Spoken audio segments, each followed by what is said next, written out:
Pour la dernière édition de la route qui mène à la COP22, nous sommes à Souss Massa Daraa, dans le sud du Maroc. Cette région est à l'origine de l'initiative pour l'adaptation de l'agriculture africaine, ou AAA. Une initiative qui vise à transformer l'agriculture africaine pour faire face aux défis du changement climatique. L'agriculture fait aujourd'hui travailler 60% de la population africaine, un secteur qui a aussi un impact sur l'environnement. Partant de ce constat, le Maroc a lancé l'initiative AAA à l'occasion de cette conférence sur le climat pour changer les pratiques, comme le pays a d'ailleurs commencé à le faire lui-même. Nous avons beaucoup d'acquis, que ces acquis pratiquement ont donné de très bons résultats pour notre agriculture. Et je crois que c'est une occasion à ce que ces résultats et ces expériences vont être au service des autres pays amis africains. On ne peut pas aller vers l'avant sans l'économie de l'eau, sans le côté environnemental, sans la formation du personnel. Et je crois que ça répond un petit peu aux objectifs du AAA.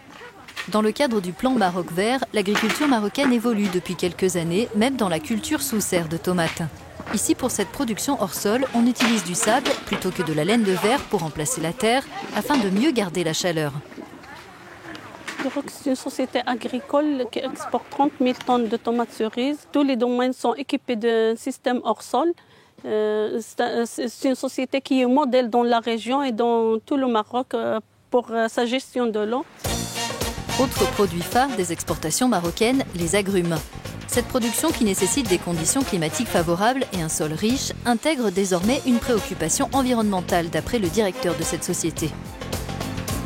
Le Maroc, historiquement, est un producteur d'oranges depuis 1920, mais cette production, elle passe par plusieurs phases. Et maintenant, la phase qui est après le plan Maroc Vert, c'est une phase d'accélération, qui a pour but la stabilisation de la population par des emplois directs et indirects au niveau des vergers, mais aussi pour s'adapter aux nouveaux changements climatiques. Pour de nombreux observateurs, l'agriculture et l'Afrique étaient les grandes oubliées des précédentes COP. Le Royaume veut réparer cela lors de sa conférence. Nous terminons notre voyage à Marrakech. La COP22, qu'on appelle également la conférence de l'action, a pour objectif de définir les différents mécanismes pour la mise en œuvre des accords de la COP21.